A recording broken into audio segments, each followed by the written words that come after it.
Allá la señal lo van a estar esperando, atrás. Muy bien, buenas noches. Muchas gracias a todo el equipo de alabanza que nos ha guiado en este tiempo para enfocarnos en Dios, porque este es precisamente un tiempo para eso, ¿no? Enfocarnos en Él, en quién es Él y sus propósitos para nuestras vidas. Y hemos estado recorriendo en estas semanas atrás una serie de buenas, grandes e importantes preguntas de distinto índole. Algunas de estas preguntas estaban enfocadas hacia nuestro conocimiento de la palabra de Dios. Otras preguntas estuvieron enfocadas acerca de situaciones de nuestra propia vida. Pero algunas en particular, algunas preguntas estuvieron enfocadas acerca de la persona de Dios, su carácter y su obra para con nosotros. Y especialmente el mensaje de esta noche tiene que ver con esto, ¿no? Cuando nosotros nos hacemos preguntas respecto a Dios o le hacemos a Dios algunas preguntas que humanamente podríamos decir suenan incómodas, ¿no? Cuando hacemos preguntas a Dios diciéndole, Dios, ¿por qué permites esto en mi vida? O le decimos a Dios, Dios, ¿hasta cuándo voy a tener que soportar esta situación? Entonces, en estas preguntas está implícito un cuestionamiento al proceder y al carácter mismo de Dios, ¿no? Bueno, seguramente en algún momento de la vida puedes haber hecho este tipo de preguntas. Son incómodas y son incómodas reconocerlas. Y nos preguntamos si a Dios le molestan nuestras preguntas, ¿no? Quiero decirte que es muy común en épocas de dolor expresar nuestros sentimientos y nuestras preguntas, y a veces son muy fuertes, ¿no? Tratamos en una oportunidad con una hermana que estaba resentida con Dios porque pidió por la salud de su madre y su mamá falleció, ¿no? Entonces estaba enojada realmente con Dios. Y sus preguntas eran muchas. Dios, ¿no me escuchaste?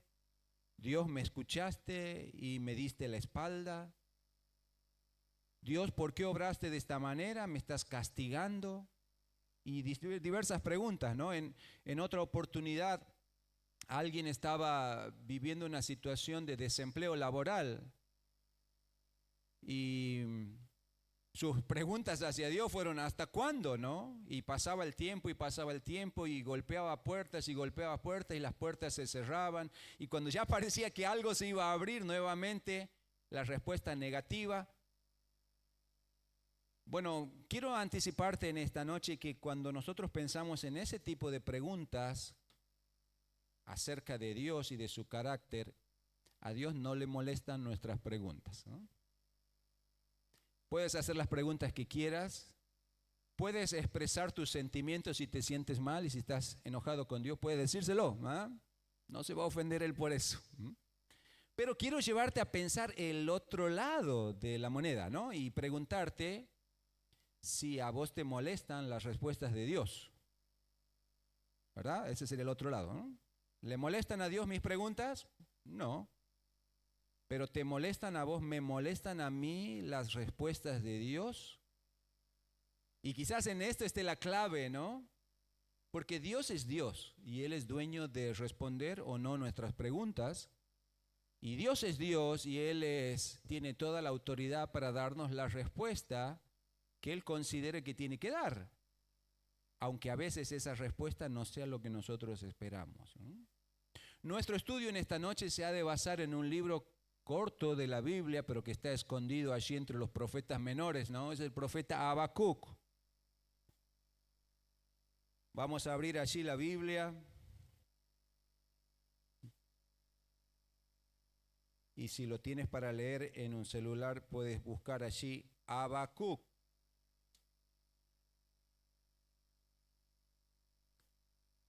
Y precisamente la característica de Habacuc es que registra en esta profecía cortita de 3 capítulos sus preguntas para Dios. Y también registra la respuesta de Dios a esas preguntas. Tenemos la primera imagen, ¿dónde está? ¿Darío? ¿Está?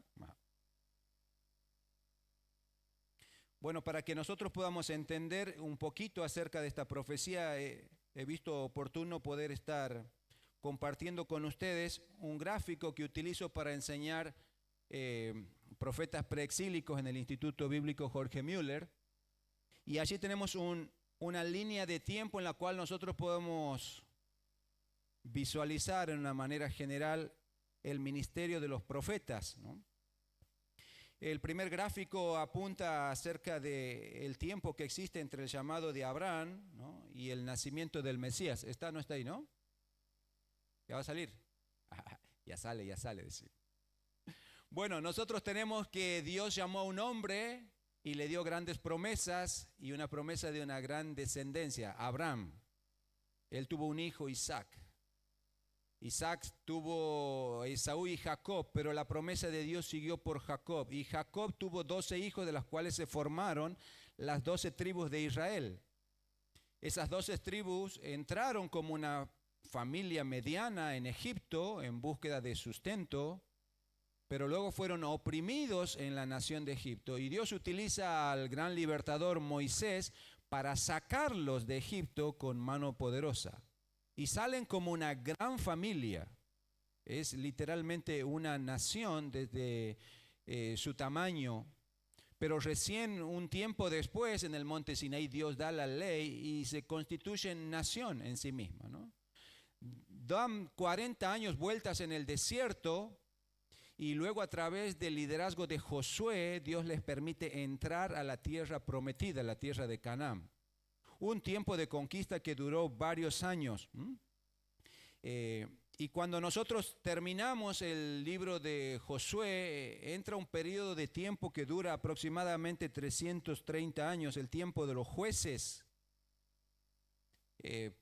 Para darles una idea, nosotros hace poco tiempo recordamos el bicentenario de nuestra patria, ¿no? 200 años, y no nos entra todo lo que pasó en 200 años, ¿no?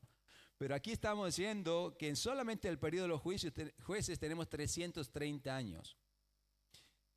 Todavía estamos aquí en un gobierno teocrático y Dios levantó sus profetas y el último gran profeta en este periodo fue Samuel, ¿no?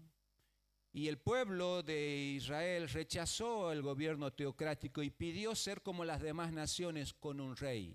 Y así comenzó el periodo de la monarquía, que en este periodo de monarquía unificada duró 120 años. 3 reinados, los primeros 3 reinados. El primero rey de Israel fue Saúl, luego tenemos al rey David y el hijo de David, el gran rey Salomón. 40, 40 y 40 años, 120.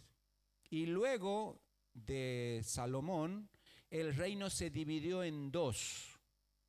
El reino del norte, que tomó como capital a Samaria, y Jeroboam fue su primer rey. Y luego tenemos el reino del sur o de Judá, cuya capital fue Jerusalén, y que su primer rey fue Roboam en este sistema de reino dividido, ¿no? Bueno, leemos la Biblia y encontramos que en el reino del norte rápidamente se apartaron de Dios, hicieron un culto mezclado a Dios y mezclado con los ídolos, ¿no? Y este paganismo llevó en una y otra decadencia y Dios puso fin a este reinado, ¿no? Entonces tenemos en la historia bíblica, ya tenemos el primero, ya está, este es el segundo gráfico. Ustedes tienen allí el reino del norte, que en el año 722 es deportado y destruido por el imperio asirio, ¿no? Asiria, acuérdense, tiene por capital Nínive, de la cual encontramos la historia de Jonás y todas esas cosas, ¿no? Ellos son los que vienen, destruyen el reino del norte, llevan cautivo, y de acuerdo a la política asiria, hacen esto de trasladar las poblaciones, ¿no? Los que vivían allí en Israel son llevados a otras partes del mundo y gente de otras naciones son enviadas a la zona de Samaria o el reino del norte para repoblar. De tal manera que a lo que ya venía mal, esto comienza a empeorarse porque cada una de las naciones vienen con sus ídolos, sus hábitos, su cultura y se hace una mezcla. Y cuando llegas al Nuevo Testamento, ¿te acuerdas? Hay una frase que dice judíos y samaritanos no se tratan entre sí por esa cuestión, ¿no? 722 a.C. Pero el reino del sur persistió unos años más. Tenemos nosotros allí en el reino del sur más o menos 135 años más que dura después de lo que sería la caída del reino del norte, y el reino del sur, que tiene algunos reyes buenos y otros reyes que se apartan de Dios y llevan al pueblo a la idolatría, también son advertidos una y otra vez por Dios acerca de los juicios que han de venir. Así que en este gráfico que ustedes tienen aquí van a encontrar de esos profetas antes del exilio aproximadamente en qué tiempo profetizan, y si profetizan en el reino del norte, aquí estos por ejemplo, y los del reino del sur, ¿no? Bueno, lo han encontrado. Habacuc ya está aquí. O sea que el reino del norte ya no existe y el reino del sur está próximo a ser castigado por Dios por su pecado. Cuando lees la profecía de Habacuc te das cuenta que falta poco, pero todavía faltan unos años, ¿sí? Entonces Habacuc está justo cuando la situación espiritual del pueblo está en el punto más bajo. Y mientras que él va viendo a su sociedad, él se encuentra que su nación tiene dos características: violencia y corrupción. Cualquier parecido con la realidad es solamente pura coincidencia, ¿no? Pero vamos a leer allí, capítulo 1 de Habacuc. Dice así el versículo primero, la profecía que vio el profeta Habacuc. Y dice el versículo 2, una pregunta de Habacuc: ¿hasta cuándo, oh Jehová, clamaré y no oirás? Y daré voces a ti a causa de la violencia y no salvarás. ¿Por qué me haces ver iniquidad y haces que vea molestia? Destrucción y violencia están delante de mí, y pleito y contienda se levantan. Por lo cual la ley es debilitada y el juicio no sale según la verdad. Por cuanto el impío asedia al justo, por eso sale torcida la justicia. Entonces, en la introducción del libro, Habacuc hace su primera pregunta a Dios. Y esta pregunta tiene que ver con ver a un Dios totalmente inactivo, indiferente. Mira a su alrededor y ve que hay violencia y ve que hay injusticia. Ve que la ley ha perdido su capacidad de regular las normas de la sociedad, cosa que nos pasa hoy, ¿no? La ley es debilitada, el juicio no sale según justicia. Y en toda sociedad, cuando la ley no se aplica, entonces eso indica un paso más hacia la corrupción, hacia la maldad. Nosotros vivimos en una sociedad que somos hijos del rigor.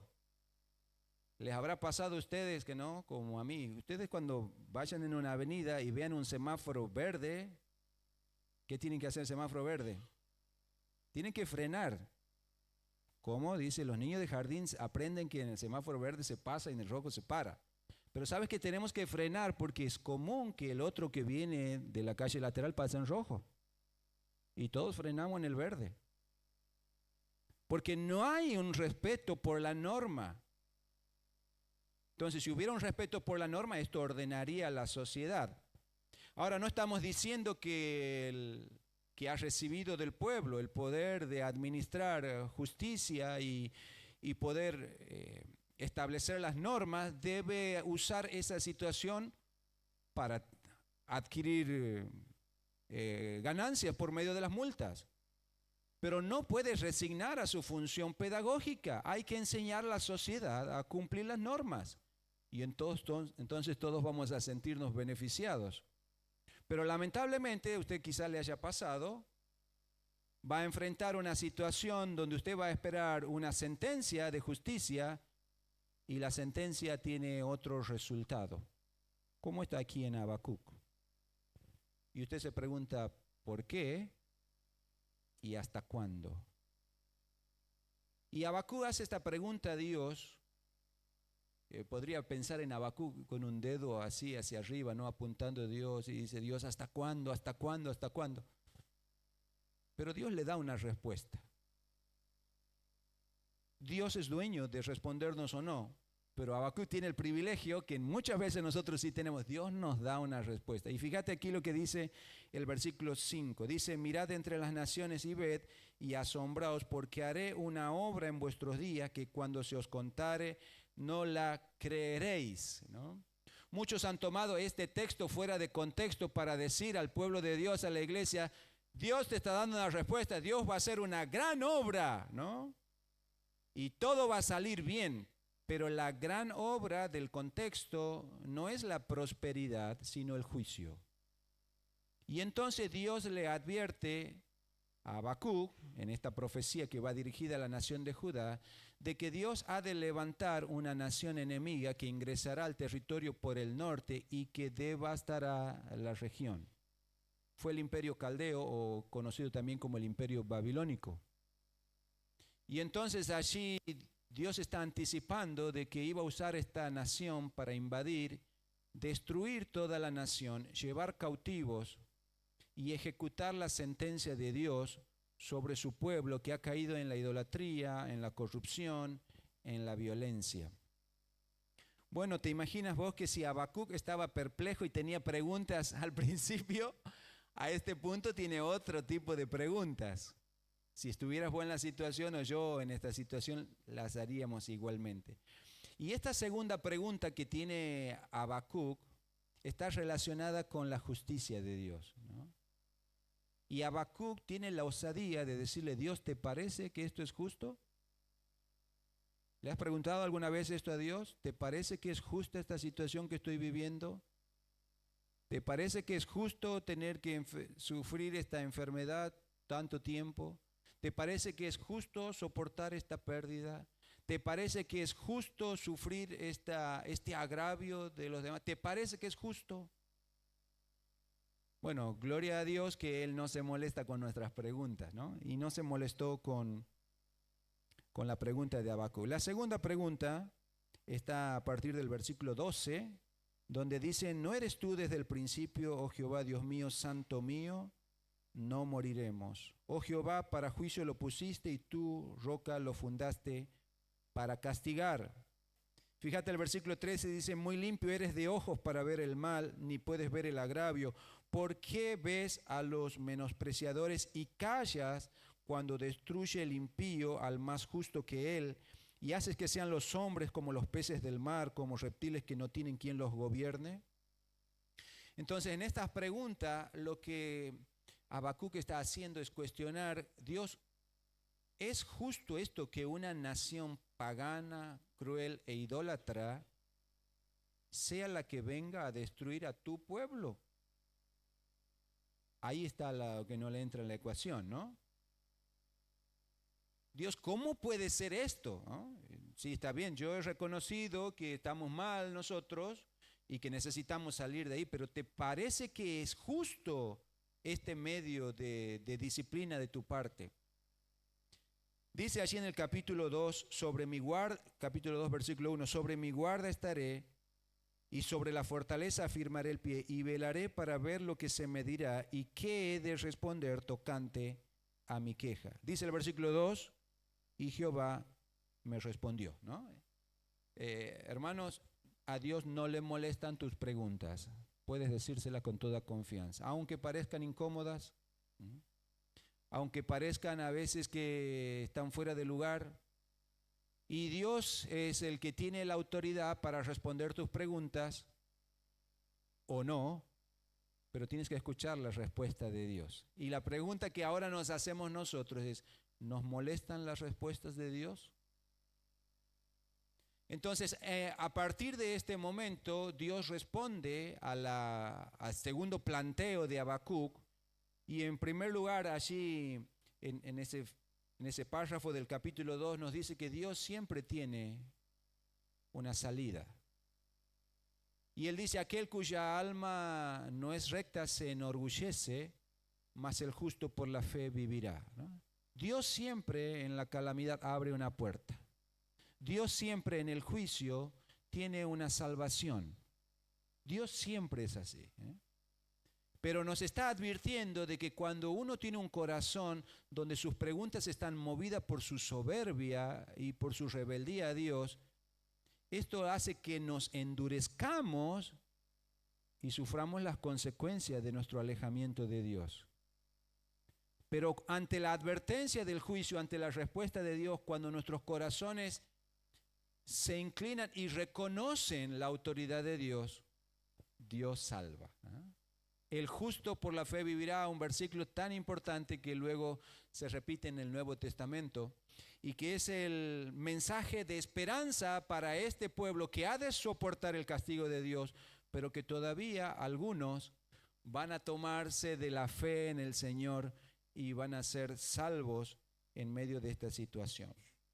A partir del versículo 6 en adelante, lo que aparece en la versión 60 como los ayes contra los injustos, ese ay es un ay sin H, un ay de juicio o de dolor o de sentencia. Dios le responde a Habacuc que él se quede tranquilo, que no se preocupe, que él se encargará de juzgar al imperio invasor. Y entonces describe en una forma muy vívida cómo Dios le ha de sentenciar por su soberbia, por su idolatría, por su corrupción, por su avaricia, por la maldad, por haber hecho atrocidad. Dios va a ejecutar juicio aún sobre los babilonios, que todavía no habían invadido, pero está anticipando que a esa nación que Dios iba a usar para castigar a su pueblo, Dios también iba a juzgar. El punto cúlmine de la profecía está en el capítulo 3, donde es como si fuera que Habacuc puede quitar la venda de sus ojos para cerrar su boca e inclinar su corazón ante Dios, ¿no? Y describe a Dios en una manera figurada, poética, mirando al Dios todopoderoso, el que todo lo puede, el que todo lo sabe, el que hace justicia, el que no se equivoca. Y entonces es un canto de alabanza a Dios que va a obrar de la misma manera que obró en el pasado. Y hay alusiones allí a la historia de Israel, cómo Dios le sacó con mano poderosa de la esclavitud en Egipto, cómo le hizo caminar en seco por el Mar Rojo, cómo le dio victoria sobre sus enemigos en la conquista, cómo le preservó del mal en el desierto, etcétera, etcétera, etcétera. Y nos está diciendo, miras atrás y ves, Dios obró en mi vida. Dios lo hará otra vez. Y termina la profecía de Habacuc en el capítulo 3, versículo 17, con un canto de confianza en Dios, diciendo, aunque la higuera no florezca ni en las vides haya fruto, aunque falte el producto del olivo y los labrados no den mantenimiento y las ovejas sean quitadas de la majada y no haya vacas en los corrales, con todo yo me alegraré en Jehová y me gozaré en el Dios de mi salvación. Jehová el Señor es mi fortaleza, el cual hace mis pies como de ciervas y en mis alturas me hace andar. Y Habacuc refleja aquí, expresa en sus palabras algo que quiero colocarlo delante de ti para que lo lleves en tu corazón. Dios es la respuesta a todas nuestras preguntas. Entonces podríamos decir así, Dios es la respuesta a toda necesidad. Porque el primer versículo que hemos leído describe lo que sería la situación del reino de Judá, de Jerusalén y sus alrededores después de la invasión de los babilonios. No dejarían nada. Bueno, comenzando desde el norte, talarían todo el Líbano, destruiría toda la vegetación, matarían todos los animales, pero a las personas las llevarían como reptiles, dice, y serían muy sanguinarios. La tierra literalmente quedaría devastada. Pero Habacuc mira todo eso, que todavía no es una realidad, pero que ha de pasar, que Dios se lo ha anticipado y le dice, Dios, cuando eso suceda, todavía confiaré en ti. Cuando no haya nada, todavía confiaré en ti. Cuando no haya recursos, confiaré en ti. Cuando todo sea robado, confiaré en ti. Cuando estemos en medio del dolor y la necesidad, confiaré en ti. Hermano, hermana, Dios es la respuesta a toda necesidad. Una canción reza así, dice, aunque no tenga nada, si te tengo a ti, tengo todo lo que necesito. Ahora quiero que pienses en lo siguiente, yo no sé si lo estás viviendo hoy o quizás puedes vivirlo después, pero hay momentos de necesidad en nuestra vida, donde nosotros vemos lo que no tenemos, lo que nos falta. Y cuando nosotros no tenemos un corazón enfocados en Dios, en su carácter, en sus promesas, nos llenamos de enojo y cuestionamos a Dios. Pero ¿sabes qué? Dios es la respuesta a toda necesidad. Y muchas veces Dios va a obrar como obró con su pueblo, ¿no? Quitando todas aquellas cosas de las cuales nosotros solemos agarrarnos. Porque somos así, ¿no? Cuando tenemos la dificultad, manoteamos. Manoteamos a nuestra capacidad, manoteamos a nuestros contactos, manoteamos allí a nuestras influencias. Esa es nuestra primera reacción. Y dejamos a Dios como nuestra última alternativa.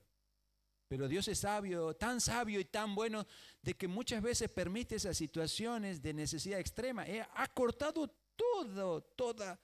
toda posibilidad de agarre a nuestro alrededor. ¿Y sabe qué nos queda? Agarrarnos de Él. Y cuando llegas a ese punto en tu vida, sabes que te agarras de Dios y es todo lo que necesitas. La respuesta a toda necesidad es la persona de Dios. Pero en segundo lugar, este pasaje nos hace ver que Dios es la respuesta a toda insatisfacción. Porque dice, aunque yo no tenga nada, dice Habacuc, yo me alegraré en Jehová y me gozaré en el Dios de mi salvación. Claro, es sencillo estar alegres y gozosos cuando las cosas van bien, cuando todo nos sale de una manera exitosa, cuando prosperamos, cuando hay excedentes, cuando nos sentimos seguros. Pero acuérdate que aquí el panorama es totalmente distinto. Cuando todo te falta, aún tus afectos más grandes, muchos de ellos perderían sus familias. Con todo esto, Habacuc entiende que Dios es la respuesta a toda insatisfacción.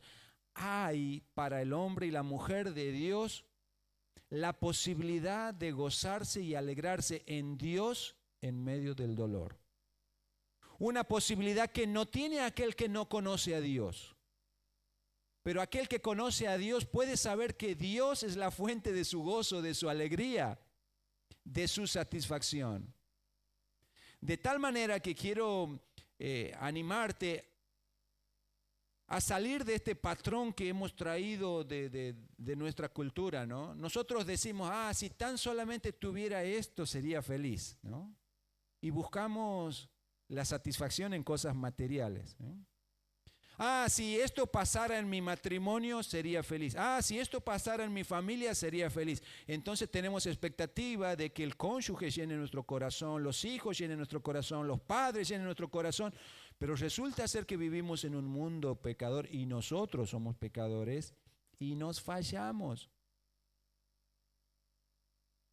Y a veces nosotros tenemos esta expectativa, si solamente tuviera este logro, si alcanzara esta meta, si lograra concretar este proyecto, entonces, ¿no? Estaría alegre, feliz, satisfecho. Bueno, son ilusiones que vivimos en la vida, tal cual Salomón relata de su propia experiencia allí en el libro de Eclesiastés.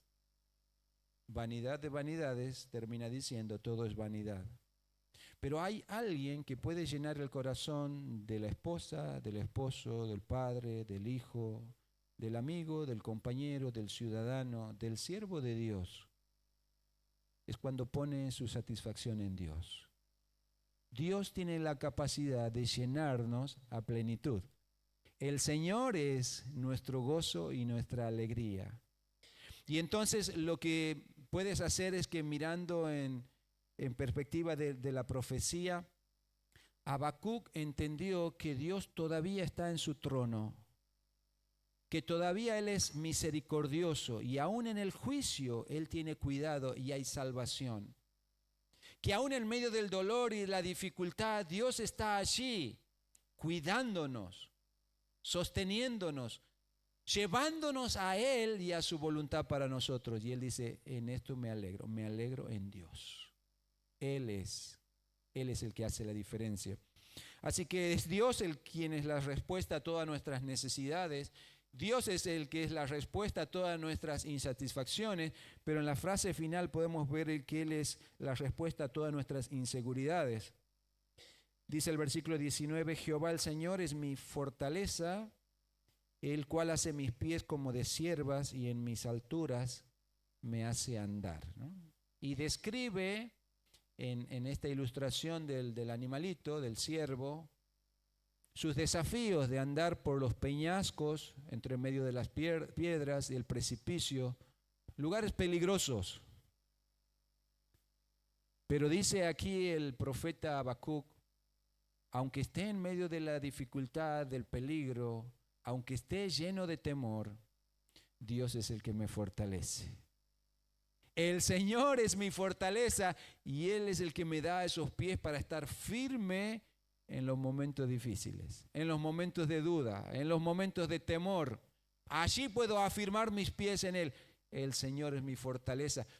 Y puedes pensar que no hay situación en la vida que pueda estar pasando en el presente o que pudiera venir en el futuro que escape al poderoso control y amor de nuestro Dios. Él es la fortaleza. No se tratará de nosotros ni de nuestra capacidad, no se tratará de nuestro entorno y nuestras posibilidades humanas, se tratará de experimentar una y otra vez que Dios es la respuesta. Dios va a permitir cosas en tu vida y en la mía para llevarnos a ese punto. Quizás sea lo que estás viviendo ahora. Que dejemos de alzar nuestros ojos al cielo para cuestionar el obrar de Dios, para escuchar las promesas de Dios, para conocer al Dios eterno y todopoderoso, para vivir cercano a su corazón y experimentar todo lo que Él es. Podríamos describir muchas situaciones, pero hemos visto ya hace un tiempo una película que se llama Enfrentando Gigantes. Si no la has visto, te la recomiendo. Donde allí la película se trata de graficar, ¿no?, a un matrimonio donde vive esto, ¿no?, la necesidad, vive la insatisfacción, el fracaso, vive la inseguridad, el temor, los miedos, pero entiende de que Dios le está llevando a él. Y hay una escena muy conmovedora, es un matrimonio que no puede tener hijos, y entonces hay un momento donde la esposa va a retirar esperanzada el análisis, que espera que sea la confirmación, ¿no?, de su embarazo. Y ante la negativa hace una oración y le dice: Dios, está bien, te amo. Y es necesario que podamos llegar a ese punto, donde nosotros podamos decirle a Dios, pase lo que pase, sean las circunstancias que sean a nuestro alrededor, sea la experiencia que sea en nuestra vida, te amo, confío en ti, sabes lo que haces. No te voy a cuestionar, no te voy a seguir preguntando, voy a aceptar tu voluntad en mi vida, sabiendo que tú eres la respuesta. Y en esta noche quiero animarte a tener esa convicción y vamos a orar al Señor. Y después quiero mostrarte esto que a veces nos sirve, ¿no?, de ver la verdad obrando en la realidad, ¿eh? Así que vamos a orar al Señor y después vamos a ver un video. Oramos. Señor, te damos gracias en esta hora porque podemos ver que a ti no te molestan nuestras preguntas. Señor, danos ese corazón para escuchar tus respuestas, o considerar tu silencio y confiar en ti. Señor, permítenos experimentarlo una vez más. Tú eres el Dios que respondes a toda necesidad. La respuesta, Señor, a toda insatisfacción y a toda inseguridad.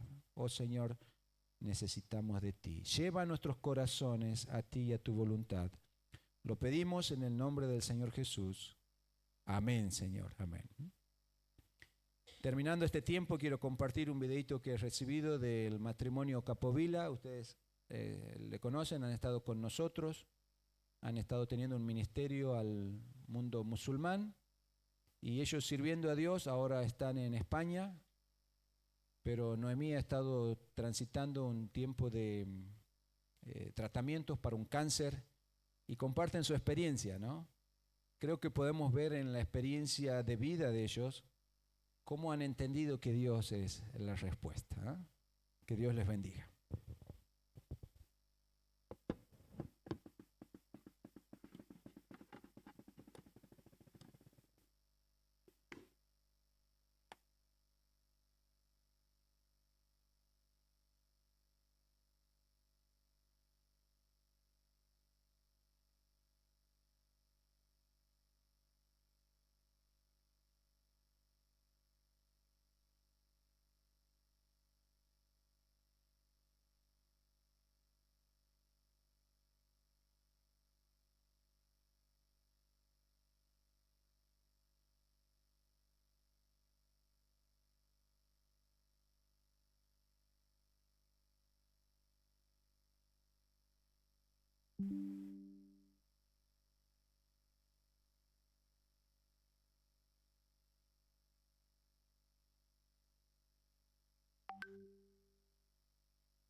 Y de eso se trata el compartir este momento. Hola queridos, ¿cómo están? Nosotros contentos de poder comunicarnos con ustedes y agradecidos, y de eso se trata, el compartir este momento por todo lo que han hecho con nosotros. Y como verán, acá con todo esto y el atuendo, estamos en España contando lo que hemos vivido en Marruecos, pero esto es gracias a que ya me siento mejor, con mucho más ánimo. Muchos ya saben, he terminado la quimioterapia, la radioterapia y estoy con la hormonoterapia y me siento mucho mejor. Estoy haciendo rehabilitación, no estoy al 100%, pero doy gloria a Dios de que puedo estar en actividades como esta y es como sentirme en el ruedo. Ya los que me conocen saben cómo soy. Así que nosotros agradecidos por sus oraciones, por haber creído, y queríamos mostrarles fruto de haber confiado en el Señor y decirles que les animamos a continuar creyendo en medio de las pruebas que ustedes también seguro que las tienen, y nosotros seguimos proyectándonos. Tenemos a nuestra vuelta, a nuestro alrededor, mucha gente a la que poder alcanzar y seguir haciendo este tipo de obras que representan a donde nosotros tenemos puesto nuestra mirada. Muchísimas gracias por acompañarnos en todo el proceso que hemos estado viviendo. Muchas gracias. Hasta pronto.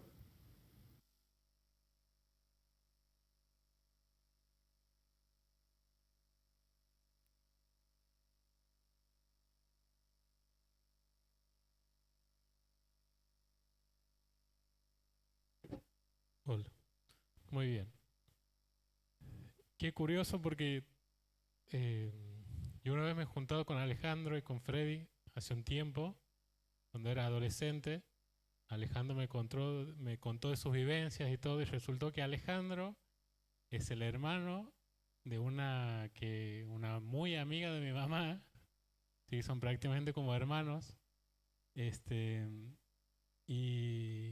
Y qué gozo que me da poder verlo así, pero compartirles que él, en medio del transcurso de la enfermedad de su mujer, a él le fallece su mamá y él se vino aquí, tuvo problemas porque perdió su valija en el vuelo y estuvo aquí, estuvo en la iglesia, lo veía con una sonrisa y tal vez muchos no sabían eso, pero bueno, qué bueno tener estos ejemplos, ¿sí? De poder aferrarnos al Señor en medio de las pruebas y como nos compartió nuestro pastor, que Él siempre es la respuesta. Despedimos a nuestros hermanos de la virtualidad. Sí, esperamos poder tenerlos aquí en el salón el próximo domingo, si el Señor lo permite.